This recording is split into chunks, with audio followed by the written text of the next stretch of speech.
We've spent a lot of time preparing for this camp out here at Twin Lakes, who's been an incredible host. This is the 8th year of Ignite Sports Camp. This year we've combined the ministries of Heart of David and Ignite. And number one, we couldn't have done this without the incredible sponsors and just volunteers. We had around 100 kids, of which the majority, I'd say 90–95% were scholarship. You know, we came into this camp with a goal to create a directive of teaching these kids what it means to take a stand. We used examples such as Eleazar, who in the Bible in 2 Samuel 23, Eleazar was one of David's mighty men, one of his 3 mighty men, and it says the Philistines approached. And Eleazar stood, he stood, and he fought so long that his hand froze to the sword. That sword became one with his flesh. It was a part of him. Probably didn't think he was going to make it through that. He probably thought that this is it, this is the one.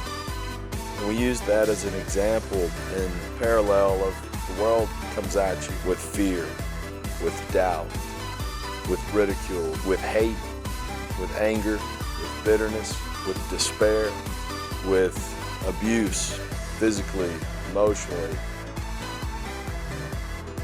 That's what the world comes at you with. And the analogy there is the Israelites retreated. The army that Eleazar was a part of ran out of fear, feeling hopeless. They had despair. They cared only about themselves because they were only living for themselves. But one man stood. One man was willing to take a stand. I stand, and we challenged him, what do you stand for? We actually asked him, stand up, get up.